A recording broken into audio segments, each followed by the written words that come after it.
Well, welcome to the Inside Australian Property Podcast. And you know what? I've got a legend of the game, one of the most up-and-coming mortgage brokers in Sydney and Wollongong. This guy absolutely lives and breathes first home buyers. He knows his stuff. He's passionate about what he does and how he looks after people. Welcome to the podcast, Mr. James Andraos. How are you? Oh, I'm good. Thanks, Rob. Thanks for having me. I'm excited to be here. Awesome, mate. So rather than me tell everyone who you are and what you are, about quick 30 seconds for the listeners. What do you do? How do you do? And who are you?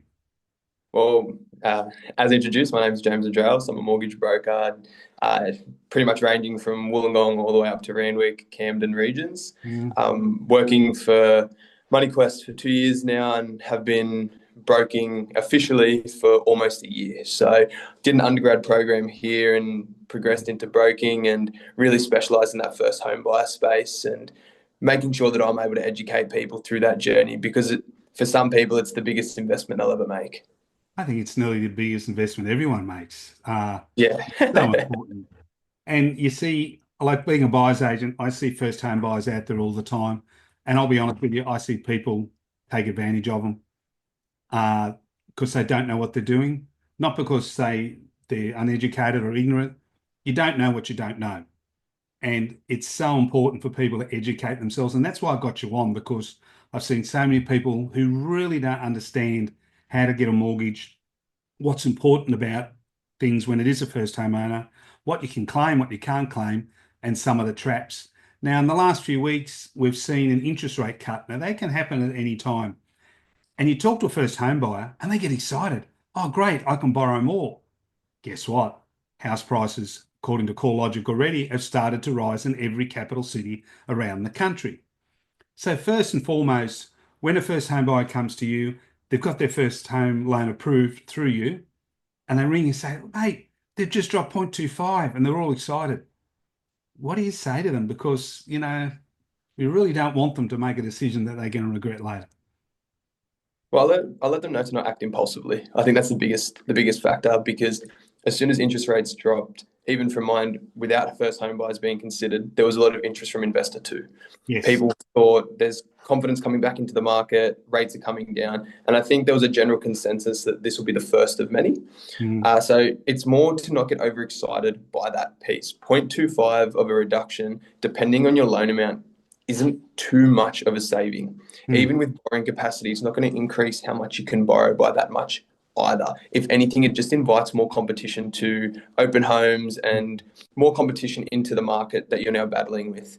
So my advice to first home buyers would be, yes, it's a good thing. You may save a little bit of cash month to month, but you might also be paying a little bit more of a premium for a property now because you've got 6 potential buyers rather than 3.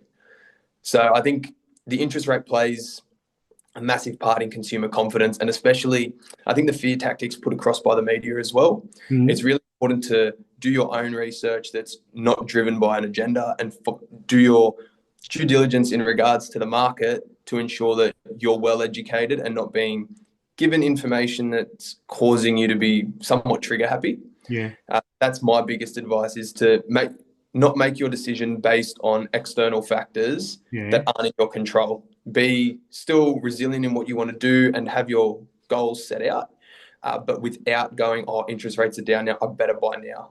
I, It's I heard the other day this couple I was out looking to buy. I was actually buying a house for a client myself, and they were talking about, how much they could borrow. And I said, so have you got your loan pre-approved? Oh no, my broker told me I could get this. And I looked at them and I went, please go back and get pre-approval, what we call in the industry, you and I, approval in principle. Very quickly, can you say to our listeners, what is approval in principle and how important is it when you're going shopping for a home? Well, approval in principle or a pre-approval is a bank's way of assessing your application subject to you finding a property. It Yep. pretty much means they'll go through and tick every box in regards to your income, your expenses, any liabilities you may have. And they'll look at you as a whole approach and go, all right, we believe you can borrow this amount, and they'll give you an approval for that amount subject to you finding a property and that property being suitable to the bank to take as security. Yes. The reason why this is so important is especially if you have clients going to auctions or anything like that, as much as you can't get a full approval pre-auction, it at least gives you the backing to place offers knowing that your finance is in place subject to the valuation. True. Now, I know a lot of good brokers are on the phone. You see them, and I know with my clients, they're on the phone to their broker all day, especially on a Saturday if they're out looking to buy a property because they're saying, "What's it worth? Can I buy it?" Now, I know you do that for your clients. If they've got pre-approval, they see a house they like, and we call it emotional buying, which is the worst possible thing. Yeah. It could still be way under what they've got pre-approval for, but it's not worth it. How important is it for them to do their own research, not listen to Uncle Marge and Auntie Joy and all of them who haven't bought a property in 40 years, who don't know the market, but actually do their research on what that property is worth and actually speak to their broker, or if they're with someone like me, like a buyer's agent, speak to them before putting an offer in. Oh, it's crucial because there's so much opportunity now to Mm, be emotionally invested in buying. There's an inadvertent kind of feeling amongst first home buyers that I can see that mm. they've got to rush into the market because interest rates have dropped now.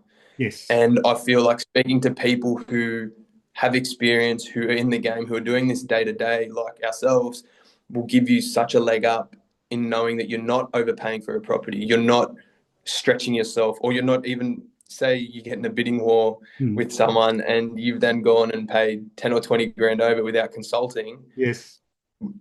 If your pre-approvals for $600,000 to buy at 750 at 80%, you've gone and bought at 770. You've got to know you've got to make up that 20 grand. So Yeah. it's really important that you have a solid understanding and your broker alludes to you that, yeah, you can purchase for more than that 750, but you have to come up with that money. You're pre-approved at 600,000. You've got to be sure of making up that difference. And if you've not talked to your broker, or your broker's uncontactable, or you haven't got someone with a bit of skin in the game there to help Mm. you, you could lose a deposit over that. You could lose a holding deposit over that. So there are some severe implications. And it's not a scare tactic by any means, but it's really important to have the right people in your corner to ensure that that doesn't happen. So I see here a lot of people going, I'll go and have a look at houses this weekend, and I say, have you got your pre-approval done? So if someone came to you, should they come to you 2 or 3 months before to get their finances in order? So by the time they actually go to make that application for pre-approval, it can go through quick. And how long does a pre-approval generally take with the banks? Yeah, for sure. I think it's crucial that you get your pre-approval in place before you start looking, Mhm. particularly now with the common sense of emotional investment in property. Mm. You don't want to be going to a $900,000 property, get attached to it, and go, can I buy it, with no idea of what you can borrow. I think it's really important that you get a plan in place so you are shopping within your means, Yes. because it's not that long of a process. If you know that in the next couple of months you want to start looking at a property and you start getting things in order, pre-approvals are a matter of days, particularly with the lenders we use. From lodgement to fully assessed pre-approval, it's a maximum of 1 to 2 days. If it's a clean application, if the bank comes back with some questions, it might be 4 days. So it's not a massive time constraint when you're looking at the grand scheme of things. Now, when we're young people, quite often, and we've done it, you go and get that interest free from one of the major discount stores, and you pay it off, but you don't close it. In a year down the phone, you go for a house loan, and all of a sudden it's still there. Can that affect how much you borrow? Yeah, it does. So it gets treated as a credit card. So if you've made a $12,000 interest-free purchase, the bank Mhm. will consider 3.8% of the overall limit, so 3.8% of 12,000 Yeah. as a monthly expense Ouch. until you close that account. So So, it's really important, especially I say it quite often, mm, it's really important that those interest-free purchases, as much as they don't hurt your credit score, they do sit up on the credit file and show as an open limit, which banks will then consider in their calculations. wow. So, someone might tell the other one what they've actually bought and think they've paid for it, and then all of a sudden they go for their loan, and there's a few discussions had at night after visiting the mortgage broker. Would that be said? Yeah, and what's handy is there are a lot of lenders who will allow you to make that a condition of settlement to have that Mm. closed. Yeah. So dealing with some of those interest-free providers they're really hard to get in contact with. And I know just from first-hand experience with clients how hard it is for them to get into into the calls or whatever it Yes. may be to get that closure letter. I've had my experience there. Oh, mate. So yeah, it's as much as it's not completely detrimental, and we can work around it and find ways to make it work. Mm, Uh, it is not ideal to have there. So if they can be closed before, and there's one that could show up, it's yeah. always handy to get rid of. So in every state in Australia, there are different first home buyer schemes. There's one from the federal government, which I'll reserve my opinion on. Uh, so a good mortgage broker can lay out for a first home buyer what is really available for them, yes, what Yeah. they can do, what they can't do, and and they're only really there for people buying, aren't they? They're not there for investors in first home owners. Yeah. So the schemes, all schemes for first home buyers Hmm. are for owner occupied purpose. And owner Yes. occupied purpose means that from the day of settlement, you live in the property for 12 months continuous within the first 12 months. So Hmm. you could lease it out for 11 months, but once the 11th month hits from settlement, you've then got to move in for 12 months continuously. Ah, okay. So there would be no ability to claim anything on those 11 months because it's still considered an owner occupied residence. Yes. However, you've got to be in that property as an owner occupied as your principal place of residence within the first 12 months for 12 months continuously. So the best thing is to talk to your broker. Oh, for sure. Yeah, it is quite confusing, and a lot of it's not really stipulated very well in that regard, Hmm. especially with the government websites. Yeah, they've got the fact sheets online, but doing it day to day, you do get a feel for how it's approached and what people can do. Where the government scheme sheets are very, very broad. They don't really niche into what your cans and can'ts are. A lady said to me the other day, you real estate agents, you buyers agents like us, always tell us to go and see a broker. But I can walk down to St George, Commonwealth, Westpac, and go and get a housing loan, which, yes, people can. Why is it so important for someone to go to a mortgage broker to get their loan rather than just go down the Commonwealth Bank and take whatever they're given? I think it's important because I have access to over 35 different lenders. Yeah. If you don't fit a policy with CBA, for example, and you go direct to CBA, your borrowing capacity could be halved or 50% less than what I could access at an alternative lender. Mm. It's a good way of assessing your options without multiple inquiries going on at the same time. It's a one-stop shop, and you're able to then go, okay, who fits where? There's certain policies where I know, for example, there are 1 year in isolation lenders who will look if you're self-employed at your Mm. financials 1 year in isolation. Yep. There are some lenders who, if you earn a bonus as part of your pay packet, they'll look at your most recent bonus rather than averaging it out. Yep. So capacity can be boosted based on lender policy. However, if you go to direct to one of those lenders that don't have one of those policies, your capacity could be in a position where you're not really happy with because you've not done your due diligence of assessing different lender options. But that's what we're here to do. So what's the difference then between comparison rate and interest rate? Because you see that all the time. The average is up 4.99%, then in small writing then below, comparison rate 5.25. So I know it's fine print, but what's that for a first home buyer? Yeah, okay. So the interest rate is a rate of interest being charged upon the loan account. The Yes. comparison rate takes into account any fees and charges applicable. So whether it's month to month fees, ongoing annual fees, upfront fees, um, anything like that is then considered in the comparison rate, which is why it looks higher and is in fine print because it's not as attractive. So before we wind up today, because this is a short, sharp one for people who got interest, I'm going to ask you a couple of quick questions. What are the three biggest mistakes you see first home buyers making when they start their journey about buying their first home? Emotional purchasing is the first. Yeah. The second is not getting the right people in their corner. Yes. And probably the third and the biggest one is waiting too long. And what I mean by Oh, waiting too yes. long is that they wait for a movement in the market to then make their move rather than being a little bit more proactive. I Mm. find that they're quite reactive in that space. Yeah. So if a young couple came to you tomorrow and said, James, we're looking at buying our home, we want to start the process, What's three things they need to have in place before they meet you for coffee, looking down over the beach at Kiama? Well, the three things that I'd want them to have in place is an idea of what they'd be comfortable repaying per month. I Mm, think that's a big thing. As much as you might be able to borrow $1 million, are you comfortable making that repayment? wise words.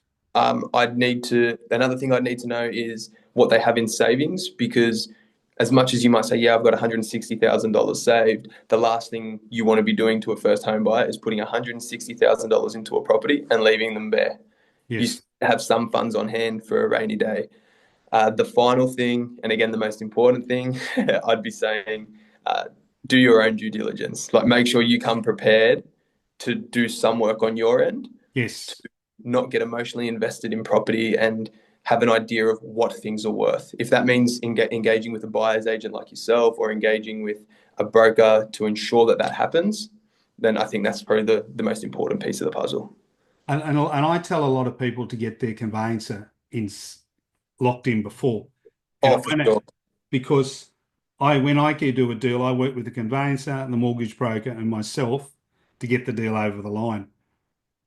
A good conveyancer, see, I want to know if you agree with him a lot.